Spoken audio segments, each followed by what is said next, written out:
This is War Room Moments, the show that takes you around the world to share interviews with some of the most successful and most relevant people on the planet, hear their stories, and get the most important business lessons they have learned on their road to success, and get exclusive advice on how to implement their success into your life and business. War Room Moments is brought to you by the Strategic Advisor Board. Here's your host, Jason Miller. Hey, welcome to today's episode of War Room Moments. My name is Jason Miller, your podcast host, and today I have Chianté with us today. Welcome to the show. Thank you for having me. Hi, Jason. Awesome.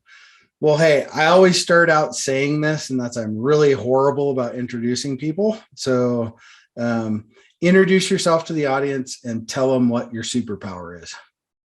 Right. So my name is Chianté Jones, and I'm a financial coach and the founder of Dollars and Change. And so I support women, help women to better manage their money and with their day-to-day money management, budgeting, eliminating debt, building their savings so that they can create the solid financial foundation that they want to live a freer life, have more financial options, life options. And I would say that my superpower, is being objective, being able to give objective advice. I've had people tell me that, and being in a non-judgmental way. And so I just recently had someone tell me that. So I would say maybe that's a superpower, right? There you go. Yeah, you bet. Well, it's interesting, talking about, before we started, I said financial planning, not really so much in the space of like investing and things like that. So I think what you do is pretty unique in the marketplace, because most people want to know about, well, how do I invest my money? How do I do this and do that? So I'm curious to know how you're connecting that in with the other side, right? From what you do, how does that connect into the financial planning side? Right. And the times that we're in right now. Obviously, it's still a little weird, right? With the way things are going. Not that the economy's bad, but how are you navigating through all that with clients? I'm just curious to know about it. Yeah. So for the financial coaching, financial support is really kind of on a spectrum. And traditionally it's been, on one side, those who really need some financial help, just trying to make ends meet, trying to keep a roof over their head, trying to keep food on the table. So they have financial assistance for that. Then on the opposite end is, what we normally think of as like a financial planner or advisor who's helping you with those things like investments, insurance, but those people the clients there typically already have some assets built up, some extra cash that they're ready to do something with, and they're thinking more long-term and trying to grow that more. But I found that there's a large population of people in the middle, professionals who have, climbed the ranks in corporate, are making a good income, but they still have not really mastered the day-to-day money management. So they're still they're still living paycheck to paycheck because there's no savings there. They still haven't really built their savings or eliminated debt. They still don't have large debt payments. So as a financial coach, that's where I come in and assist. So I'm the one that's going to come in, help with the budgeting, help with the day-to-day money management so that you have the money to start building that solid financial foundation to go work with a financial advisor, to start investing, to think of your bigger picture, longer term planning. So that's how I work together, kind of on the spectrum of, financial professionals to support people. And the other part of the question you were asking was about my clients right now, kind of in the current economic environment that we're in, kind of this, like I said, weird post in the pandemic play. I don't know what to call it. A couple of years in this thing, right? I would say that, I think we've all felt the inflation a bit as far as in our, in the gas, in the groceries, and just different activities. We definitely see that the prices have gone up some. So I would say the place that my clients have seen it the most is in their day-to-day spending, kind of like just the everyday stuff. And thankfully for my clients, my clients tend to have the funds there. And it was a matter of managing it better. And so that just has led us to revisit those areas to see, okay, is there still enough there to cover things, or do we need to make some adjustments to, allow for these increases? But overall, I'm glad to say that it hasn't been detrimental to their finances. For my particular clients that I work with, it's just a matter of making sure that we're staying on top of what the priorities are and adjusting as needed. Yeah.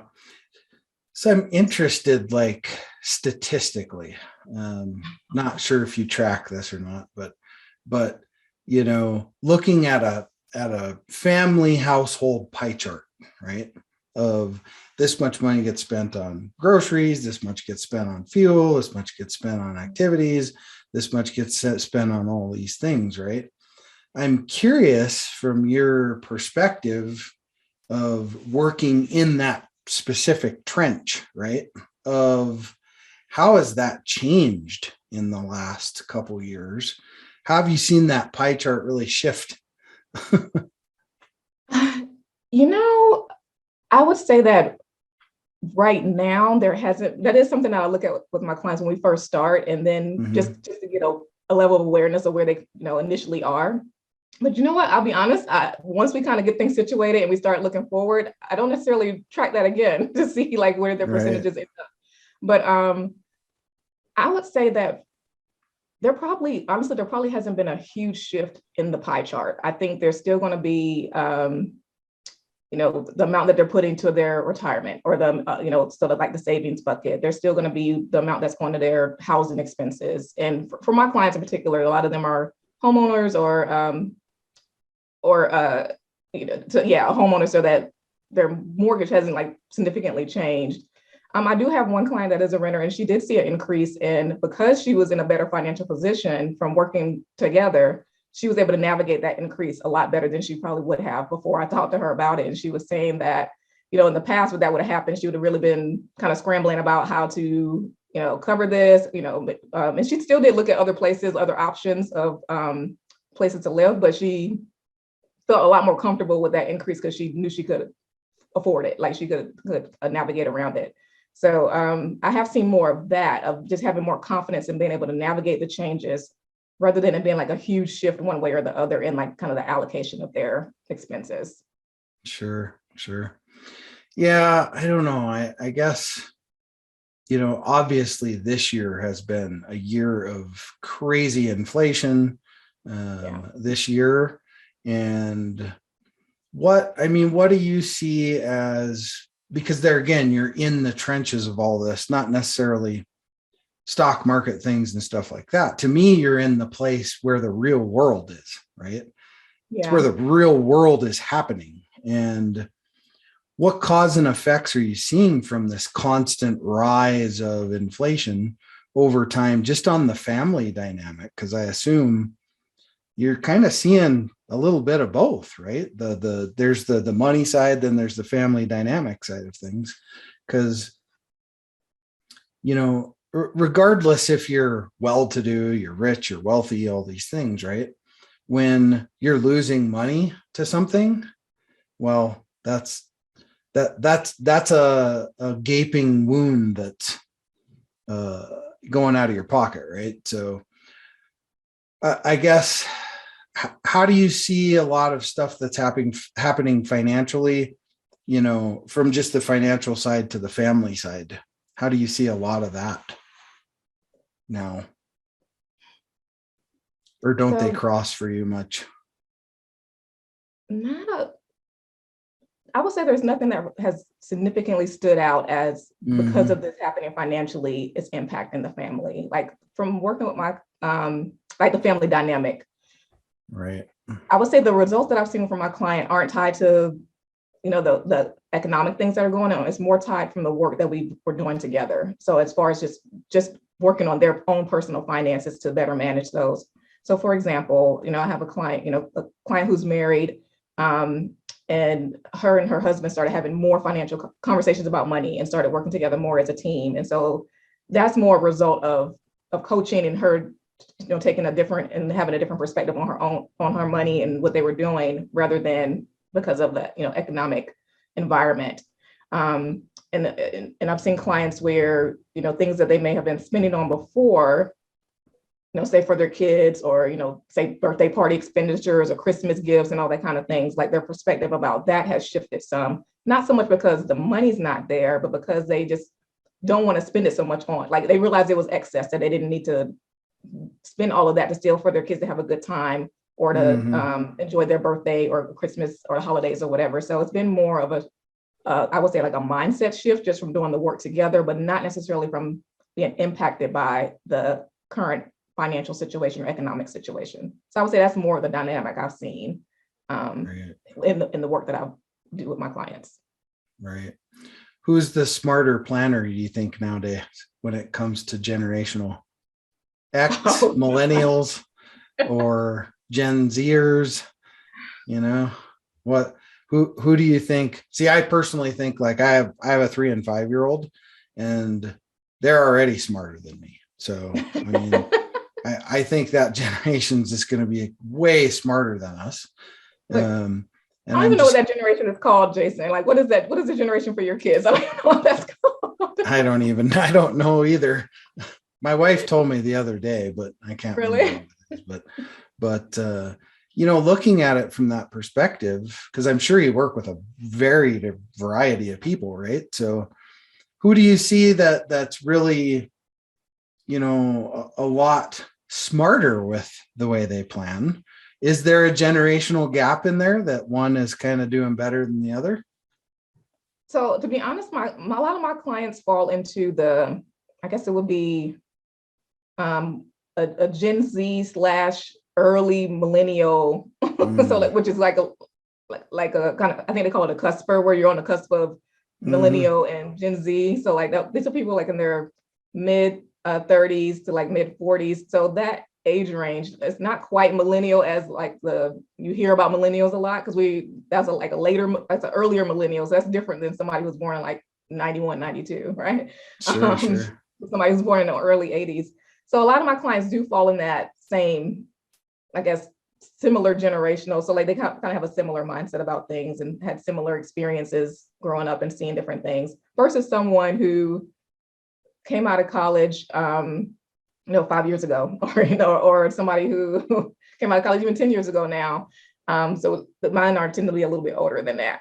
And I do think with millennials, I know one thing that they have been, and even my generation with the, cusp for Gen Z, is, the student loan debt has been a really big thing where I think prior generations didn't have as big of an impact with that, where Gen Z, late Gen Z, millennials definitely have seen that more and have the burden of navigating the student loan debt and just the increasing cost of, colleges if they want to get advanced degrees and all that kind of stuff. I do think also with there's been a change in just the work perspective. So I think a lot of millennials that would come out, they were fine with, trying different jobs, going to different companies, to help accelerate their income, to do different things, different experiences. And even again, Gen Zers are, I think, later Gen Zers had that same kind of perspective where we still have a little bit more of the tradition where we may stay longer, but so maybe not move as much as a millennial, but that loyalty to stay for the same company, like for your whole career, that is no longer there.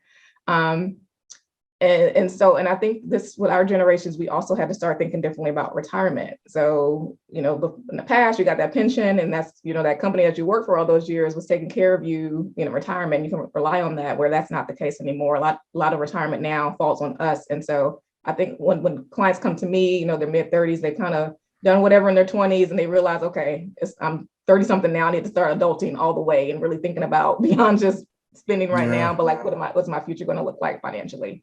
Right. So I don't know who's smarter, Jason. I think we just have different things. I don't know. Yeah. Well, it's interesting because you start connecting all this financial stuff, right, to Great Resignation, all these different things, right? And I know I've asked this question and I can't ever really seem to get an answer for it. And that is because I don't know if anybody really knows the answer, but it's like, how can a generation of people, right, whether it doesn't matter what generation is, how can a society of people just decide for 2 years they're not going to work financially? I don't understand it, and it doesn't make a lot of sense to me. And it's more the how, right? How do you afford to do that and do Is it they just really cut back on pretty much everything and live this simplistic life? Or I don't know. I don't know if anybody has the answer. I'm just interested in other people's perspective on it. So the 2 years that you're referring to is, what are you referring to, the pandemic, or Yeah, during COVID, right? Well, honestly, I think a lot of people did struggle during COVID, and even with the stimulus and all that kind of stuff and extra benefits. I mean, so I think that helped, but what I find that a lot of times is like people who are already struggling, when something like that happens, it just magnifies the situation. Or people who are like just on the cusp of that paycheck to paycheck cycle, when something happens, like it really magnifies the situation.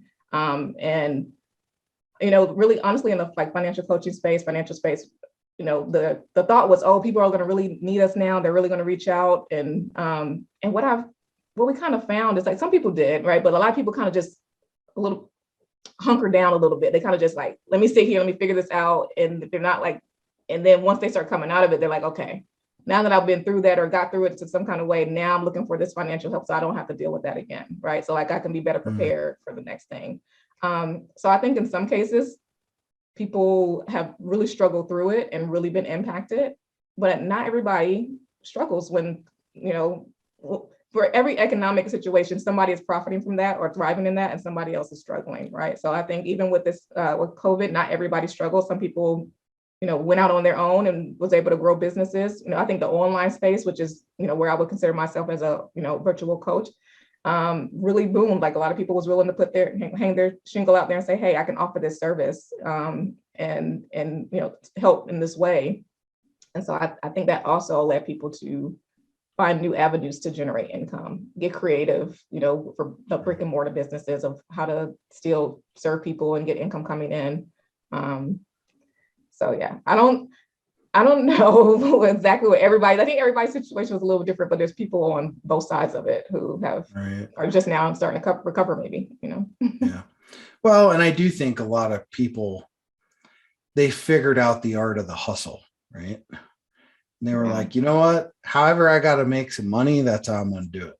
Right. Right. So, and they just, I mean, that's the great thing about the human race is we're very adaptable. Right. So at some point, one day there's not food on the table and you got to figure out how to get some there. So you're going to do whatever it takes to make that happen. And I think the internet was really, we birthed a whole new generation on the internet with COVID.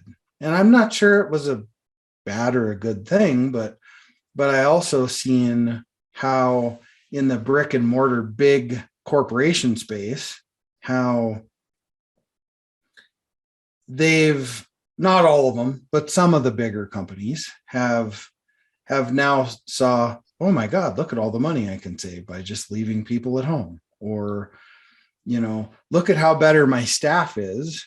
If I don't say, well, I don't care, but you better be in your seat from 8 o'clock to 4:30 every day. Right.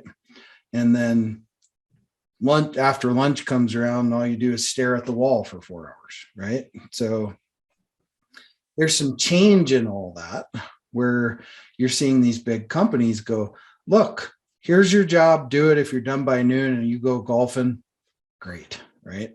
And it's interesting because it directly affects planning of how people spend their money, right?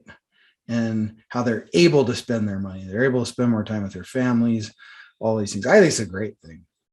I love it. Yeah, well, and you know what, you brought up a good point as far as like the one thing that I do think happened for those who were, gainfully employed during the pandemic, didn't have their, income disrupted necessarily.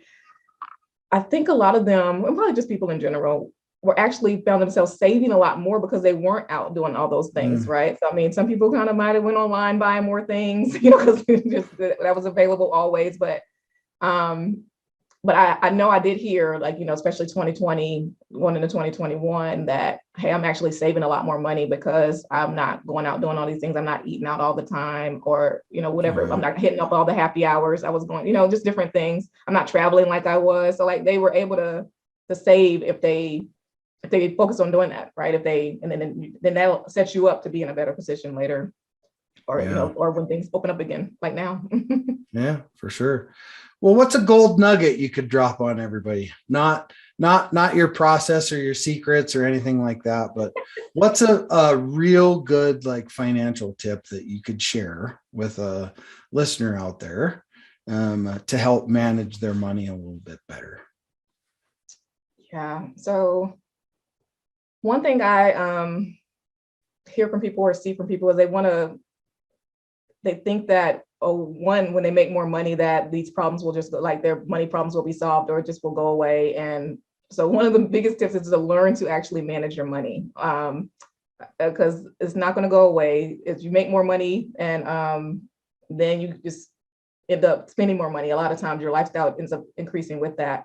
So if you have not really gotten to the place where you can manage your money the way you want it to, where you're okay living now, doing the things you enjoy, but also still planning for your future and your other financial goals, learn how to do that, tying it to a money plan or a budget, and learning how to manage your money will serve you well as you increase your income and have more money and everything else. So learn now, get the healthy habits in place. Don't try to wait till such and such time. Do whatever you can with where you are right now. Yeah. Don't be the one that goes, well, maybe I'll get to this next year. Right. Yeah. And then go ahead and just start where you can right now. Well, and I remember my dad used to always say, son, doesn't matter what your financial situation, if you can put $10 in your savings account every month, put $10 in your savings account. Yeah, just do whatever you can. It's more so about building the habit, Jason. It's like about establishing those habits. And so that if you have that in place when you're making $10,000, you're going to have that in place when you're making $100,000, and you just be able to do things on a bigger scale. So you establishing those habits, like I said, learning how to manage it, that'll serve you well. Yeah, for sure. Well, hey, part of the reason for this podcast is to share a business struggle with our younger generation. That's why we only have business owners on the show for the most part. And so what's something that, if you could go back to your younger self when you first started in business and you could say, well, this is an arrow in the back you're going to take, and this is probably the way you're going to deal with it. What would be something you could share that might prevent that arrow for one of the younger generations? Yeah. So one of the things that I struggled with starting out, so I wasn't always entrepreneurial. So this has only been like 5 years or so that I've had like more of this entrepreneurial mindset, thinking about business. And so one thing that I found myself doing early on, and honestly, it's still something I haven't fully overcome, I have to like manage it still now, is focusing on activities that don't really move the needle, like to really move you forward in your business or help you generate revenue and get your business profitable. So doing a lot of the behind the scenes systems, not that those things aren't important, but when you're first starting out, really focus on starting to generate money, making more money, and getting things flowing. And then you can start building the systems along the way. I spend a lot of time, I think because I am kind of a systems minded person, but I think it was also a way for me to kind of feel busy, like I was doing something, but not really being productive and, moving the business forward and serving clients and really doing the uncomfortable thing of having to put myself out there a bit more. Right. So I would say that when those feelings come up, which they will more than likely, was being an entrepreneur is a lot of personal development and growth where you have to like do things that are uncomfortable. And so I would say to lean into those things rather than hide, shying away from them. That's going to be an ongoing thing. I don't know if you ever like overcome it. Yeah. It's the self-guided leadership.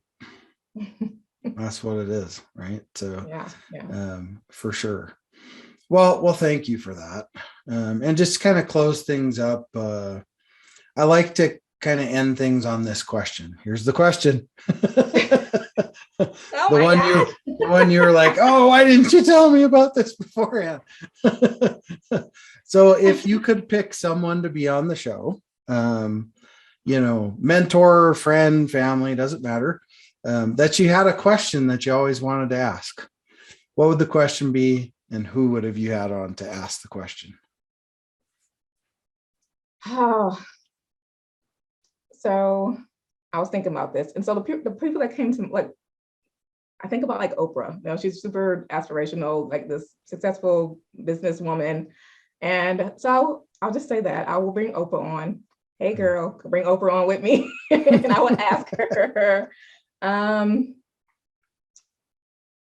think I would ask her in hindsight, what would she do differently? Or is there anything that she would do differently? And that, I think from that, a lot of wisdom will come from her journey that she could then share with me. Like, you know, just having her perspective on looking back on her own journey, I think will be interesting to hear about. Yeah, for sure. Here's the secret not too many people know. I love Oprah. I literally have followed Oprah for years. I love Oprah. Yeah. She's awesome. I would love to just have 10 minutes to sit with her and just like, how did you grow the empire that way? Right. Yeah. That's what I'm saying. Like, and you know that there's some stories and some, like every successful person's journey, there's like definitely was some, and she's shared some of that publicly, right? Yeah, some of those things, right. but I'll ask for like the other stuff she ain't share. Yeah. Like just looking back. What's the stuff you've never told anybody? I mean, you know, like really, really successful business owners that are in the media and things like that, right? I mean, you know, they've taken tons of arrows in the back for sure. Right. You know, whether they be, God, just a myriad of things, but I just, you know, go back to her very first show she ever did, right? And she calls it a disaster, right? Her very first show. And I remember it when it happened, the very first Oprah show. And I followed Oprah for years.